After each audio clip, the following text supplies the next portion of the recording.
Hello, everybody. Welcome to this week's Growth Call. Hello to everybody on the Hangout, Manfred, Juan, and those of you watching on YouTube. We have these Growth Calls every week at this time to discuss how the Bisq network has been doing and to discuss the current priorities for the project. Today's a bit special. We've got a special announcement from Manfred, the original founder of Bisq. If you've seen the blog or the Twitter or the forum, you probably know what it's about, but we'll let him speak in his own words in just a couple minutes. For this call, feel free to post your comments in the live chat on YouTube or join the Hangout. I'll post a link to that in the YouTube chat right now. 1 second.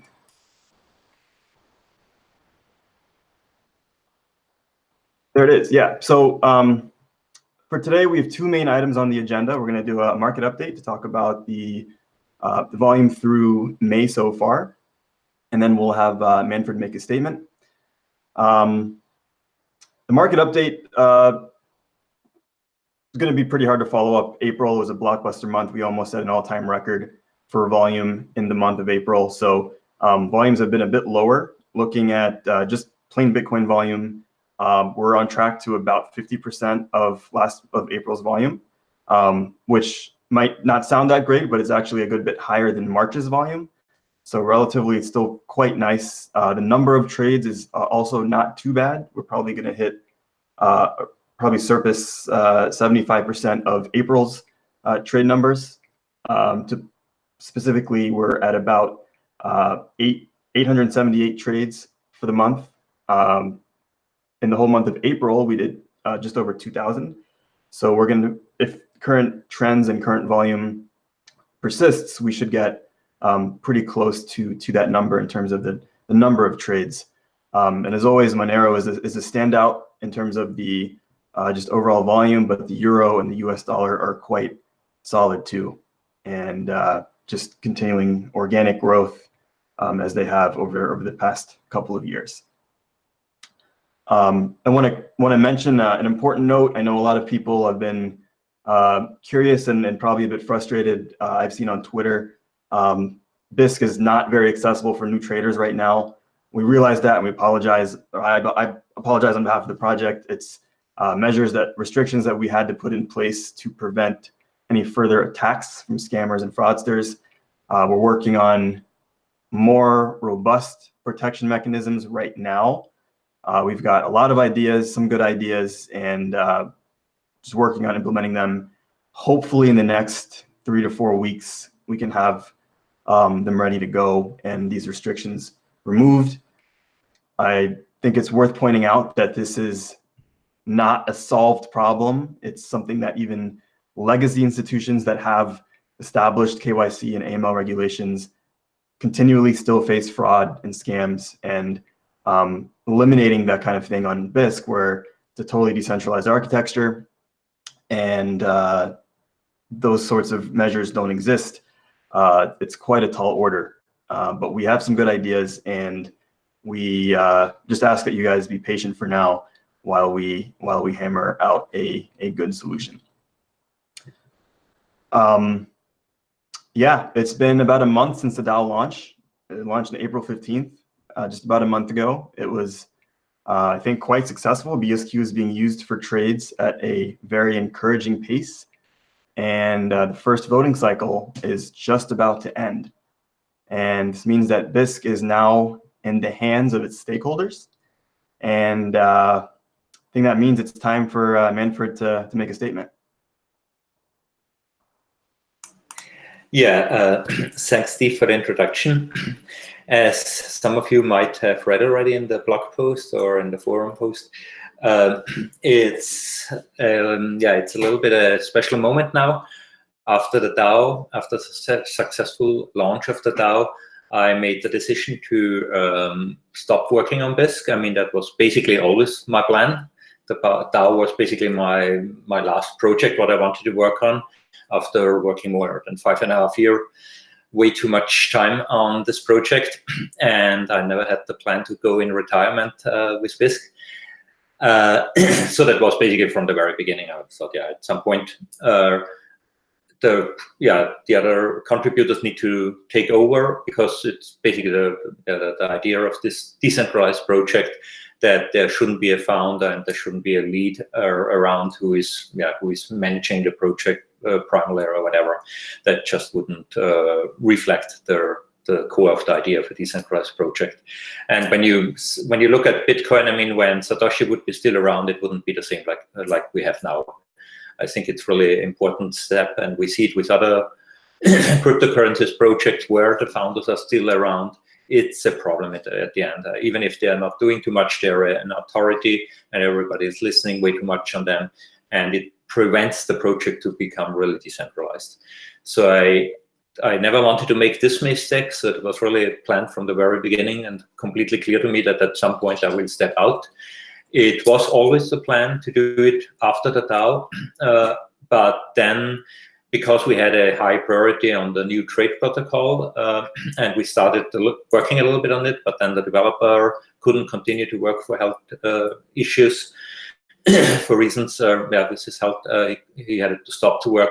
Then I decided, okay, then I will implement the new trade protocol and will, even after the DAO, continue a few months to do this. So that was basically the plan. That's also why I didn't really announce it earlier in a bigger style or whatever. But with the recent, with the situation with this chargeback scam, which were hitting us at a very bad time. It was just around the DAO launch where we put a lot of effort and energy to get the DAO on mainnet and test really well and everything, and was working basically 2-3 months completely to my limits. And I was looking forward after the launch to celebrate and to relax a little bit. And just at this time, we got hit by this chargeback scammer, stolen bank account scammer. And then I needed to focus all my energy on this to protect and deal with the situation and limit the damage and try to make the project secure again as soon as possible. And that was not the enjoyable work at all. And it was just the moment where I felt, no, I'm getting over my limits. I cannot go on like this forever. I would risk my health at the end when I would work constantly 60, 80 hours a week, and especially such a stressful work, which is not enjoyable at all, like dealing with such assholes. And so that was then the moment where I thought, no, I have to change my plans. Basically the plans was, the next few months I will continue and make a slow fade out and very controlled handover and so on, so that doesn't have really much disruption to the project.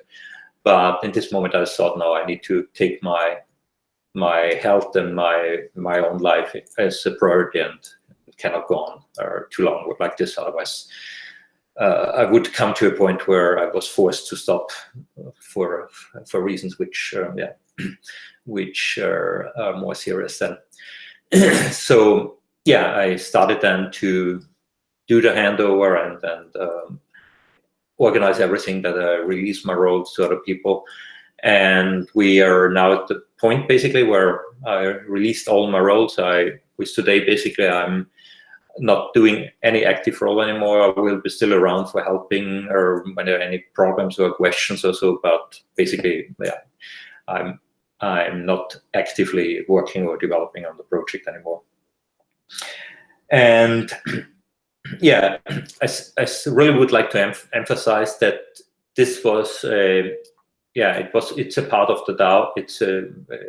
It's a very elemental aspect of the DAO, that there is no authority, there is no hierarchy, and the contributors they should find their way in this decentralized model to work together. We have now all the infrastructure in place with the DAO, and I mean, it works already. We did this already since a long time, but of course, when the founder is around, he always has a little bit of special role, and I think it was really important to get to this point where we cut this and help Bisq to develop its full potential at the end.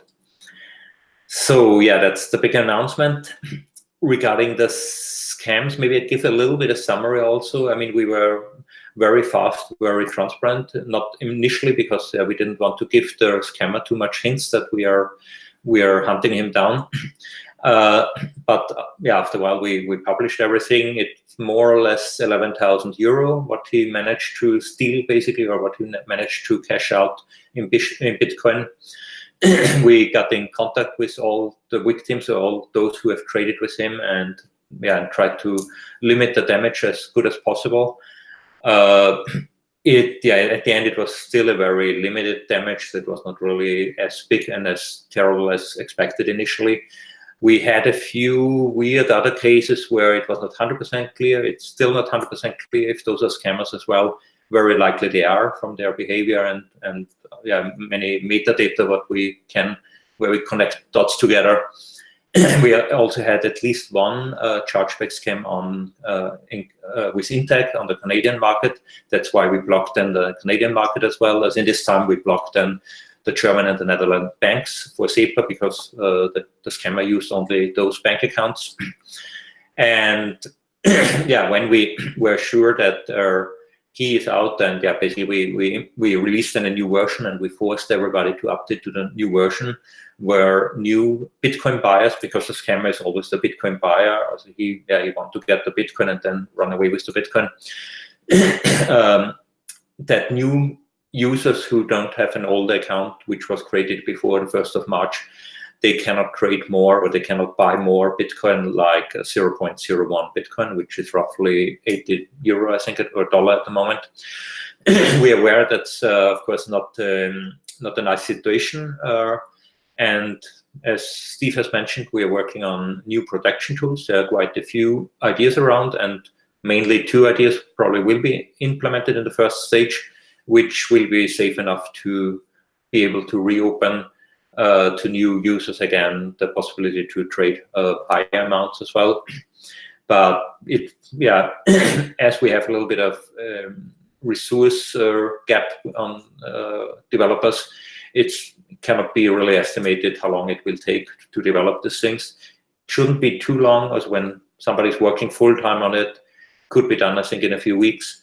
But we are at the moment figuring out who can do how much and so on, and we are looking for new developers. So any of you, when you're listening this and you're a Java developer, the best would be if you're already experienced with cryptocurrency space, then feel free to join us. We could need your help. It's a lot of interesting stuff to be done. We have quite a few proposals written up where those ideas are discussed. Some people are starting soon with writing a tech spec and make it more concrete. If you have the talent to join here, you're super welcome. And I think we should maybe make a little bit, like I did in the blog post, a little bit of kind of like a review what we have achieved, because I think it's really something what we can be proud of. I mean, Bisq is still the only decentralized fiat exchange. I'm not aware of any other project who is decentralized to the extent like Bisq is. And it's a very long story. I mean, when I started Bisq, it was a huge topic. Now again, it's a huge topic, and everybody's talking about decentralized exchange. But at the end, nobody really managed to do it, especially on the fiat side. And I think we achieved quite a lot. That it works. It's 3 years out, and on SEPA we never had any chargeback until recently. So it was also very secure. We discovered now that was not secure enough. But we will fix this, and then it becomes even more secure. And I think those protection tools are really strong. That probably will attract new type of traders who were on local Bitcoin and who probably have seen these risks and were scared to use Bisq because they didn't have enough confidence. They might be now attracted to join Bisq because when they understand the system of the new security protections, they hopefully will have enough trust that this is secure enough to not give any opportunity to such chargeback scammers. And with the DAO in place, I mean, it's the only Bitcoin-based DAO what I'm aware of, and I think the first one as well. We are now in the first voting round, so I think tomorrow or so there will be the results. So it looks everything good so far. Tomorrow we will see how the results have turned out.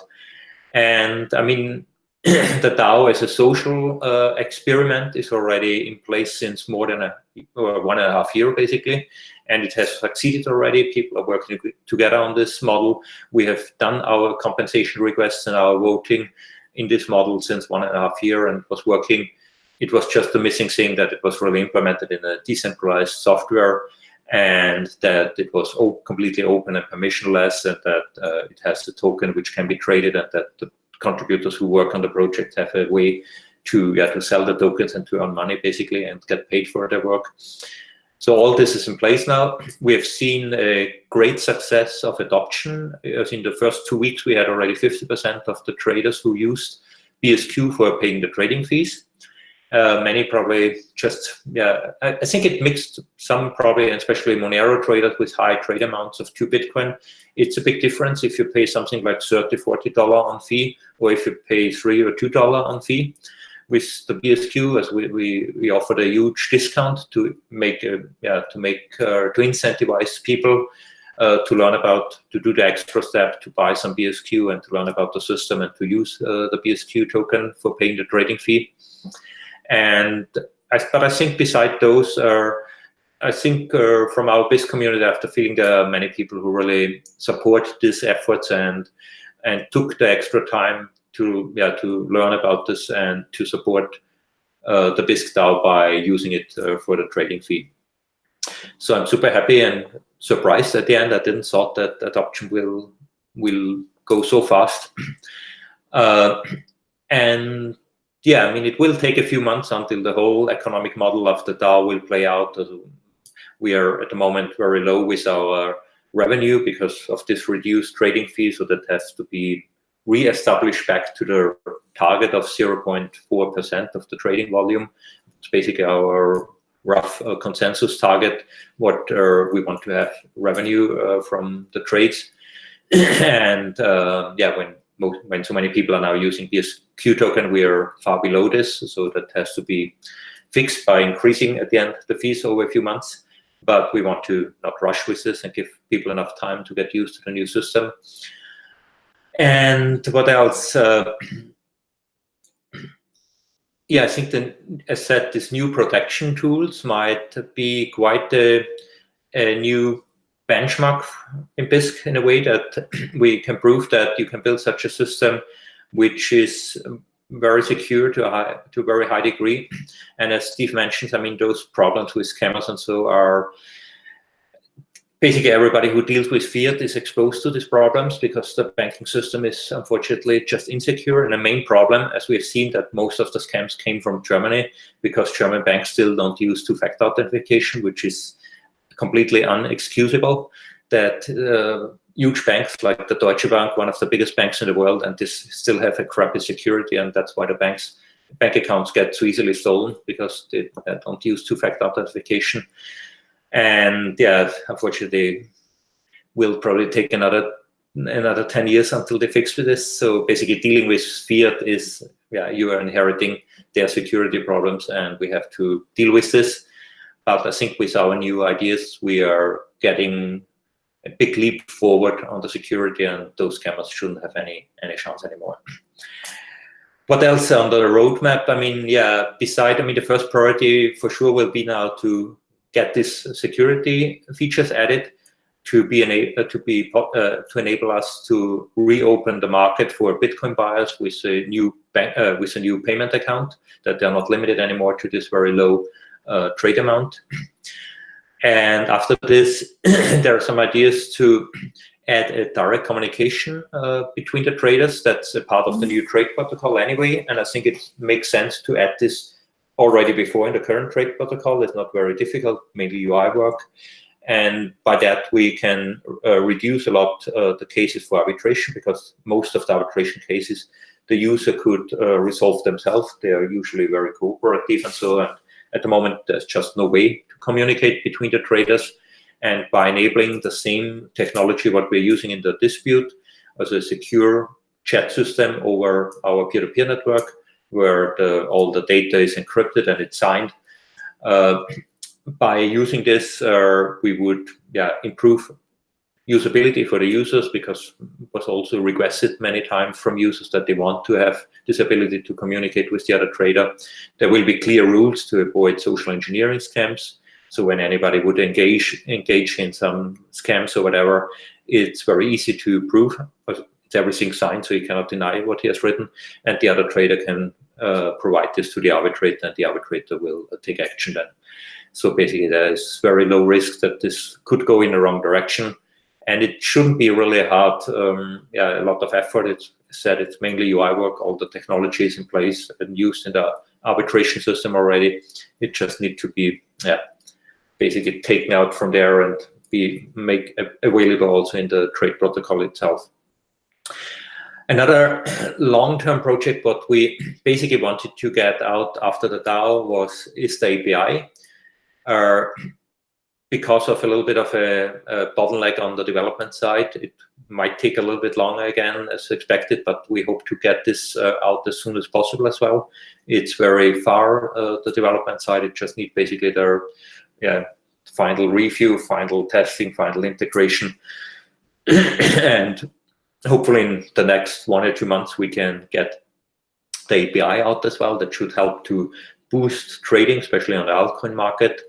There are a few ideas to improve the trading experience on altcoins. One is basically to automate altcoin trading by using block explorers for the lookup if the transaction was done or not.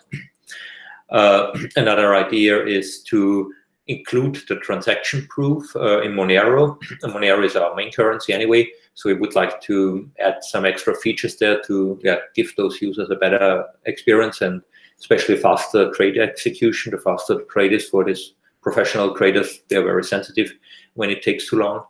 And basically the send off to Monero when he's providing the transaction proof, and when we have a tool where we can do the verification, then the trade can be closed immediately, and we don't need to wait that the other peers online and verify manually that he has received the Monero. Another idea was to integrate a hardware wallet. That's a very long idea, and we want to do this since quite a long time. We are getting, as it depends on the resources.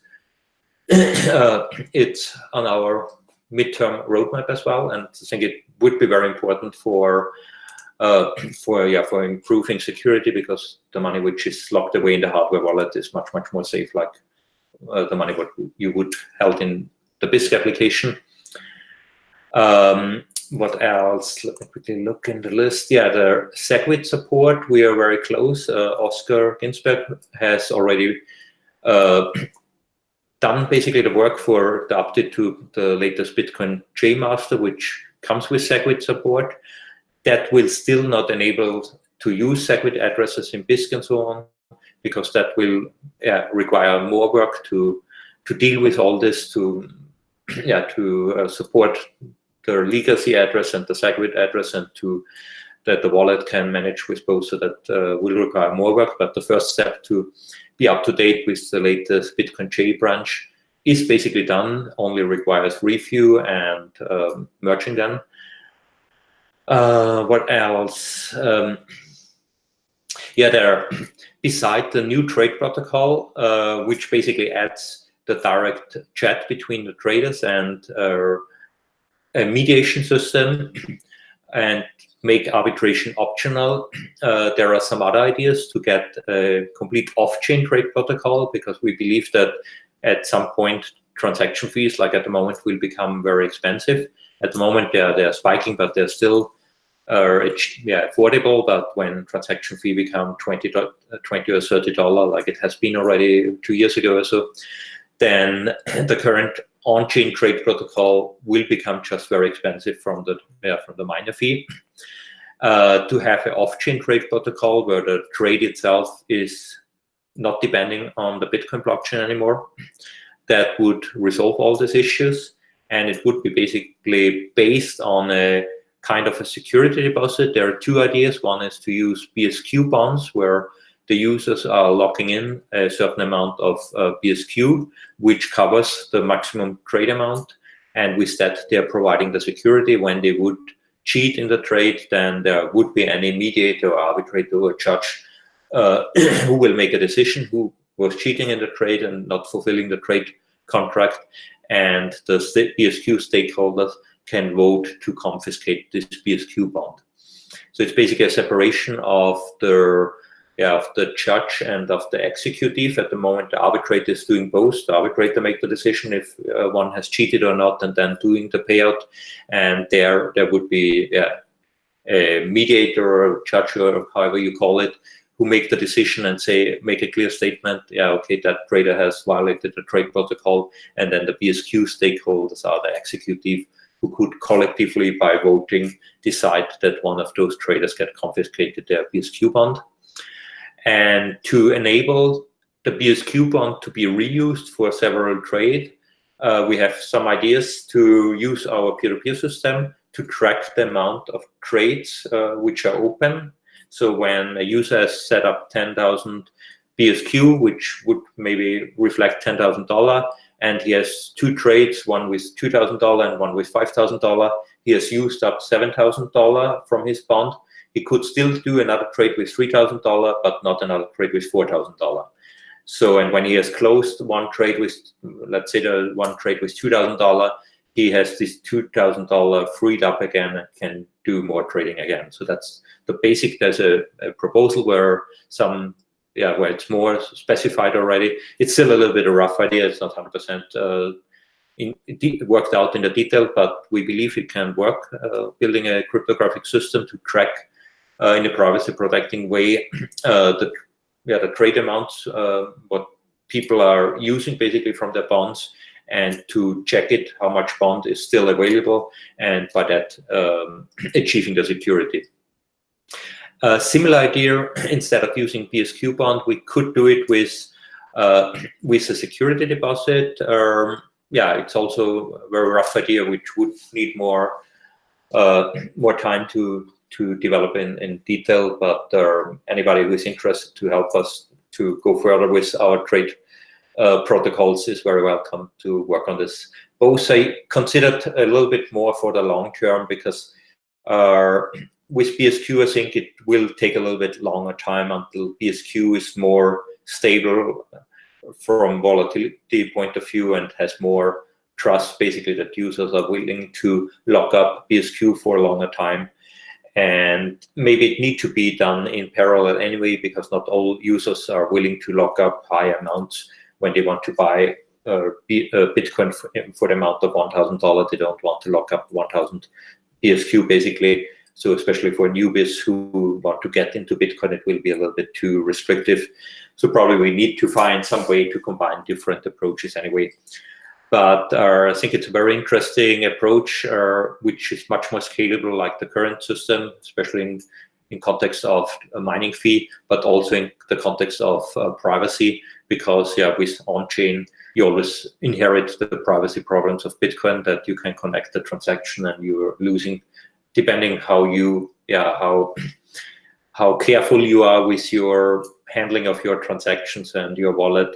But most people who don't know enough about these aspects, they will lose a lot of privacy basically when you're doing on-chain transactions. Yeah, I think I covered probably most of this roadmap goals, and I think there are a few quite challenging and interesting new ideas out, especially the one with this decentralized reputation for protection against chargeback scammer. Maybe I sketch it up a little bit, there are a few ideas. I don't want to cover all, but the ideas we most likely want to implement for the next weeks, basically, is one is that the Bitcoin buyer, when he makes his first trade on Bisq, he needs to make the payment from 2 different bank accounts. Most people, we assume, have more than one bank account. And by doing this, we can be very sure that it's not the stolen bank account scammer, because it's very unlikely that the stolen bank account scammer managed to get 2 different accounts from the same victim with the same name. So by doing a payment, which is basically split up on 2 different bank accounts, we can be very sure that he's not the stolen bank account scammer. And when and also that's one part which is quite easy, and we assume it doesn't add a lot of usability costs for gaining more security. But then it's combined with another idea which basically has zero or nearly zero usability cost, but which provides a lot of cryptographic security for the system. It's the basic idea that all traders who have traded before the 1st of March, we assume they are not stolen bank account scammers, because otherwise the chargeback would have happened already. So most of the traders had one time a dispute, so we could use the data what we have from the arbitrators to derive when there was a completed trade that the fiat has been transferred. We can be very sure that both accounts are valid accounts and not stolen bank accounts. And we could sign or attest, also the arbitrators will sign all those users who had once a dispute and the trade got completed, also that the fiat was transferred. And from there, we are starting with the root of the trust. So all those users get a signature, where we're using the account age witness object as the connection. I don't want to get too much into the details, it's probably too complex and confusing. And those users can attest other new users. So when a new user starts with Bisq and set up his account and trade with such a user who has already this authority to sign other users, then he will get signed by this user as well. And from that moment on, he can also sign or attest other users. And we are building a tree of reputation in a way where we know, okay, all those old users who have traded in the past are for sure not scammers. And when somebody has traded with him and transferred the fiat from 2 different accounts, we can be very sure that he's not a scammer as well. And so all those people become part of this tree of reputation, and with that, basically, these trade limits get unlocked. So the very first trade will be still limited to a small amount, like now with the 0.01 Bitcoin. But after the first trade, he can trade the normal limits, what we have for the first, second, and then third months of trading. I think with this, I hope, and I'm pretty confident that with this, we lock out the stolen bank account scammers. And the normal chargeback that the user is calling the bank to do a chargeback, we never had on Saper. We had 1 or 2 times on Cell. And those are very hard to repeat. It can happen maybe once in a year or whatever. But I mean, a user who is doing this every week on his bank, he get problems on his bank. So that's not a serious risk, because a professional scammer cannot repeat this. And even then, I mean, people can go to the police. They get scammed basically by somebody who made the chargeback, and the data are available. So when it's not a criminal who's sitting somewhere in Russia, so where you cannot get him, then there's no security for the scam anyway. So that's not a big problem, and it has played out in Bisq that we had very, very few cases. As said, it was. There was one time where we had a few more cases, but that was because of the insecure payment methods, where we added Cash App and Venmo, and those are basically like PayPal. You just call the customer care and they do the chargeback. And after we discovered that it's way too insecure, we kicked out these payment methods again. So it was a mistake basically that we added those payment methods. But beside those, we had, I think, 2 or 3 chargebacks in the period of 3 years. So that's quite a positive balance, I think. Yeah, I think I covered most what I want to say. Is anybody who is in the Hangout who want to add something or have any question or discuss something? Manfred, it would be wonderful if you could recap why you started Bisq, why you created it, what makes it special. Yeah, I think that's a good point, because we have seen some discussion. Some people mentioned, why not kick out completely fiat when it's so problematic and with scammers and so on. And sure, life would be easier, because I mean, fiat is on altcoins, there's 0 risk and 0 scam. I mean, they cannot scam because it's cryptocurrency and it's safe and secure. But the fiat side is the challenge. But I mean, the reason why I started Bisq was to find an on-ramp, privacy protecting on-ramp for fiat, not for, I mean, when you're already in crypto, I see a lesser problem, a smaller problem. Most cryptocurrencies are used anyway just for speculation, basically. And it's not why I created the project, not the mission of Bisq like it was envisioned. And it's a big challenge. I mean, we are the only player in around basically who is doing this in the decentralized way and a privacy protecting way on the pure altcoin trading area. I mean, there are many other projects, and I would also, I mean, we extended to altcoins because I've seen after a while, yeah, we could use the same system what we use for fiat very easily for altcoins, so it didn't add much cost, and that's why we extended to altcoin. Initially, it was not part of Bisq or BitSquare at this time, and when I would start from scratch working on an altcoin exchange, on a pure altcoin exchange, I would probably try to find a different approach, and not this approach where the human actor, the traders, have to do a manual action like clicking the button that I've sent the money and that I've received the money. I mean, the altcoins are software, and you can interact and you can deal with this.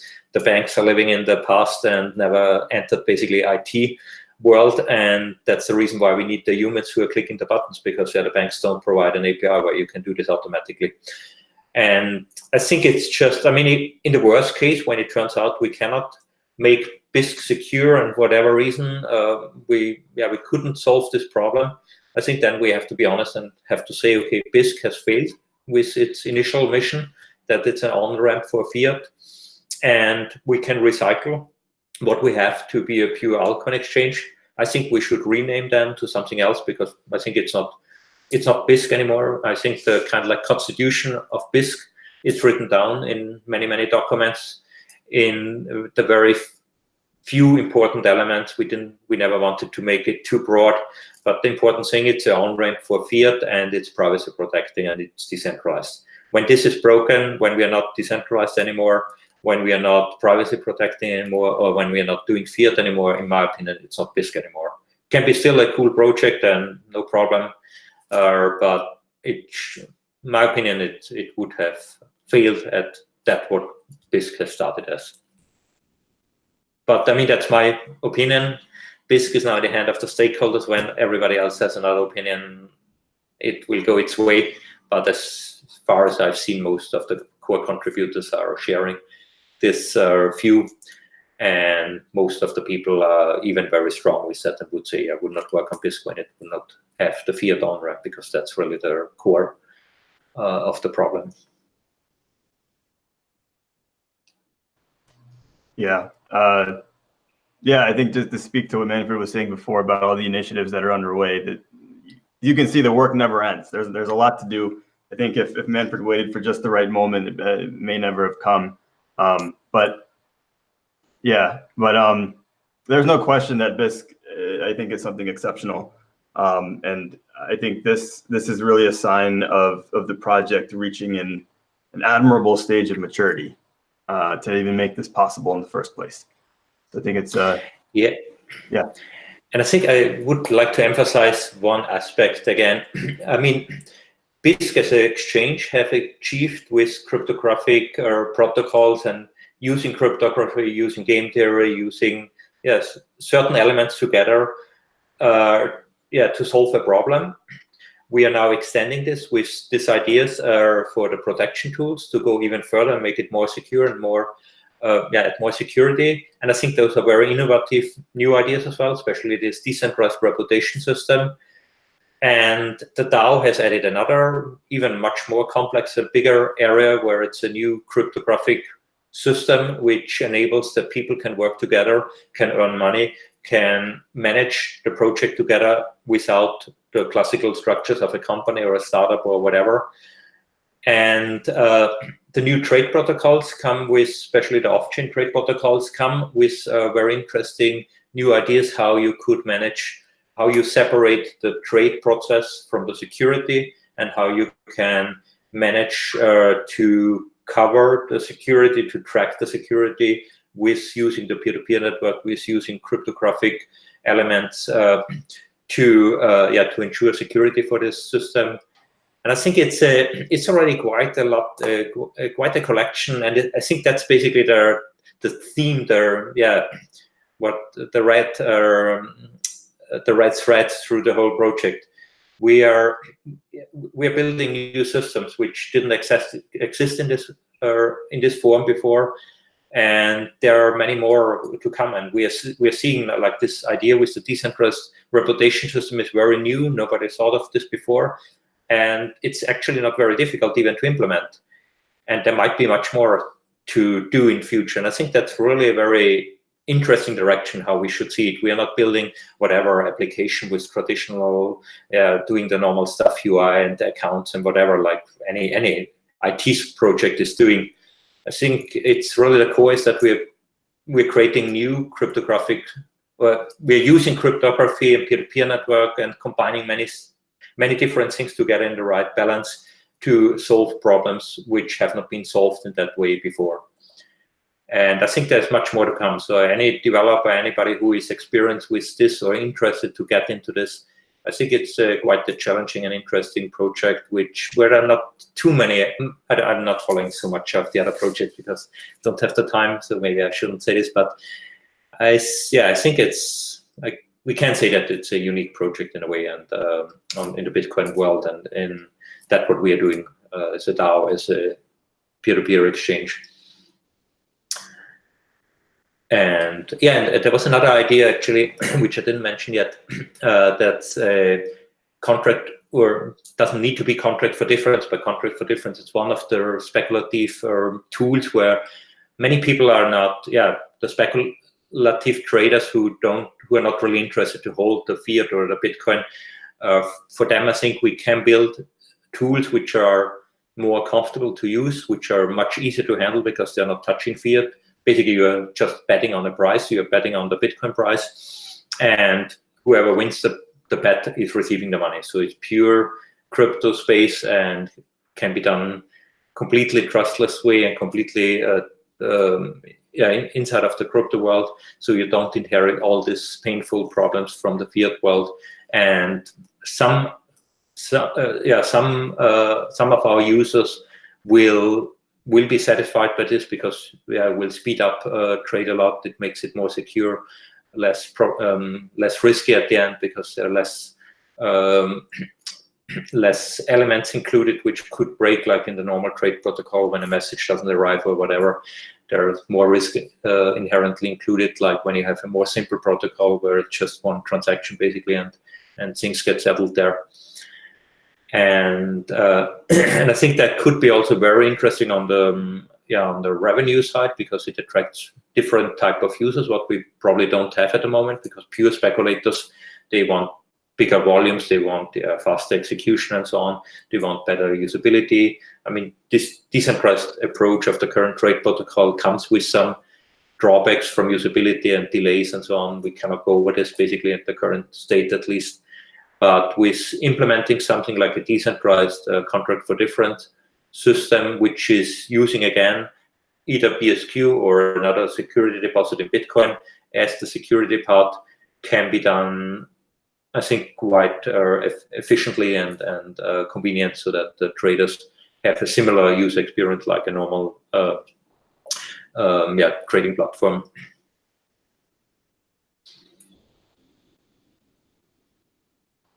Yeah.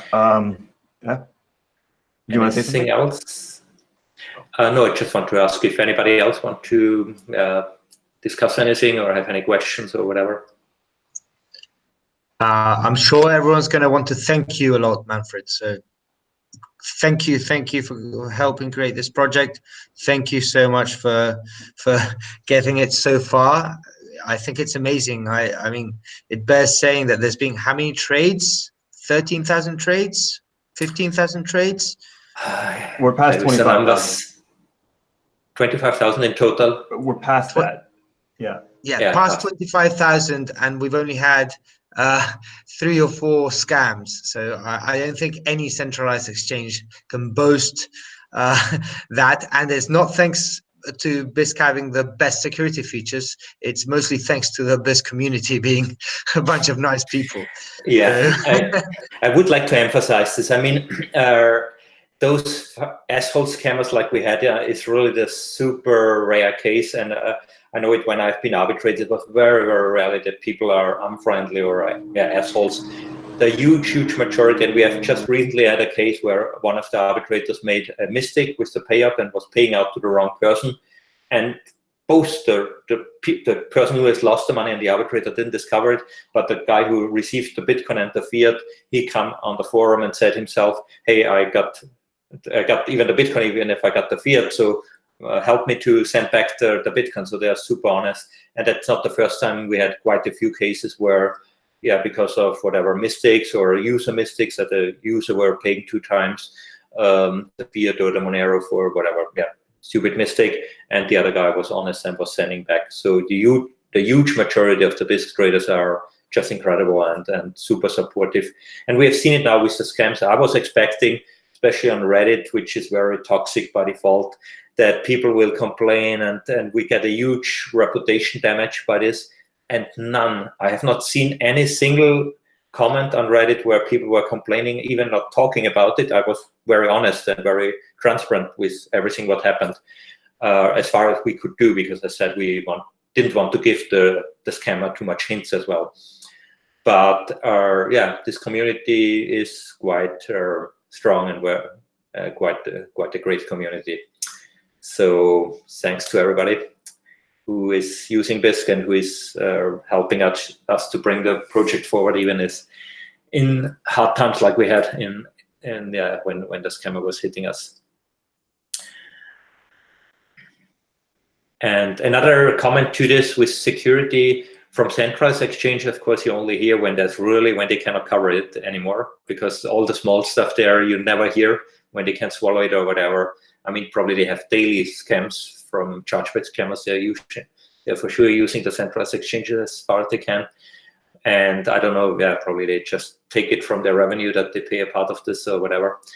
And even when it becomes public, like recently with Binance and with Shapeshifter Euro, so backer, so yeah, of course it's always Bisq. I mean, what I tell, and so people have to trust me in a way, but at least there are quite a few people who got involved. So when I would have posted some lies and make it up nicer like it has been or whatever, then probably some of those who got affected would have come up and would have said, hey, that's not really the complete truth.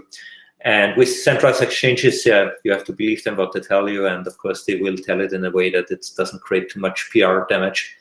So it's a different environment. So and I think this transparency is really a key. I should add this to the kind of like constitutional values. Transparency is key, and not only in Bisq and in the Bitcoin space. I think it should be really the key in politics, and that's probably why WikiLeaks and Assange is hunted down like hell, because transparency is what the powerful are fearing most.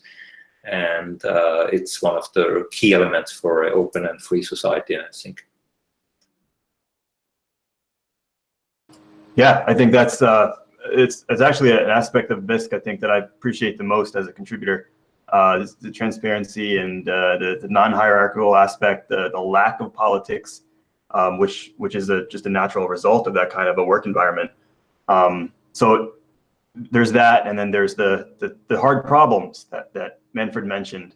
Just the mere mechanism of being able to trade fiat for Bitcoin and vice versa, of the DAO itself and the workings of that, and then now the challenges we face now with chargebacks and those kinds of issues. These are problems that I'm not aware of other people really coming up with solutions to, and working on those kinds of issues is very, very exciting. And just want to reiterate the folks, Manfred mentioned this, but if you're interested in this kind of a thing, if you're a Java developer or developer interested in tackling these kinds of issues, it's a great time to join. I mean, Manfred did quite a bit, and we have a number of developers who are going to be keeping it going, but we can use the help, certainly, to implement these ideas and implement them faster.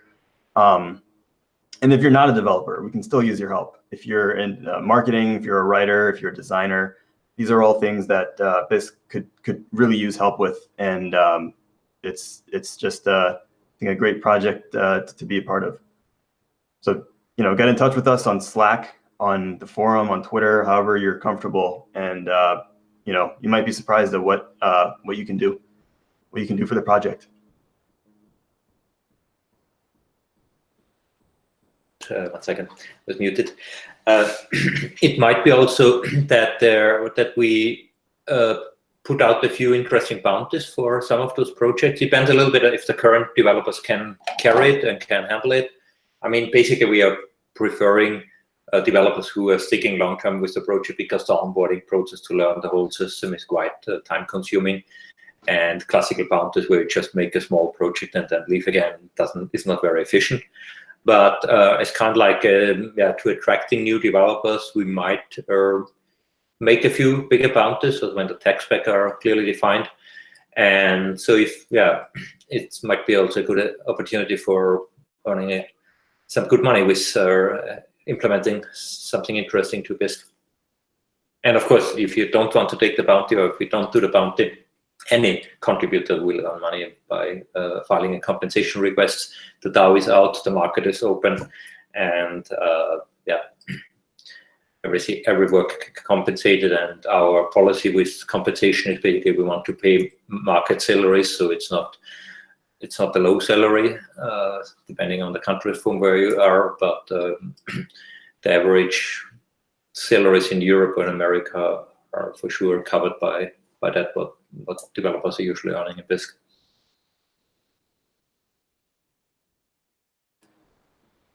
Certainly. Is any other comments or suggestions or questions? YouTube.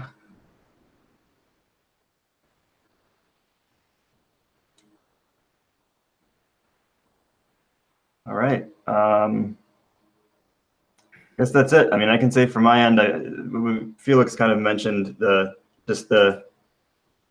thank you. I want to thank you on behalf of everybody on Twitter and elsewhere for all your work, your persistent, tireless work in making this possible in the first place. I know you don't like compliments, but I think it's important to just this one moment to say that. And on a personal note, it's been a pleasure working with you, and I really wish you all the best. Yes, thanks a lot to everybody, and it was a pleasure for me as well. And hopefully everything flourish much better now when their dominant founder is away and there's more space for others to fill the space and to develop. And I think this social experiment that people are working in a non-hierarchical way together, it exists in some commercial companies like there's a gaming company, Valve, I think, who's doing it in a way that their people are completely non-hierarchical and there's no structures, and you can basically, it's like open source, basically nobody tells you what you're picking, whatever interests you, and you're working there and you don't have a boss. But I think Bisq is much more radical because, I mean, they still have the founder, they still have the CEO at the end, and in Bisq, it just doesn't exist. I mean, there's nobody who can tell you what you have to do. You are your own boss and everybody else is your boss in the same way, like you are the boss of everybody else by being a stakeholder. And I think this radical new approach is very interesting to be part of it. And at the end, it depends on the people who will work on this to make it a success. And I think it's already a success because we are doing it already since more than a year. And now with the DAO in place, it's even another level now what we're entering. And with the founder leaving now completely, I think it's a second important level what we're entering with the DAO. Radical indeed. I guess no one has any questions. Wait, Manuel is saying that he wants to thank you, Manfred. And I guess you can read his comment there. But no other further questions or comments. I want to thank everybody for joining. We'll be back here again next week at the same time. A new age for Bisq. But until then, take care. Yes, thanks everybody, and see you. Bye. Bye-bye.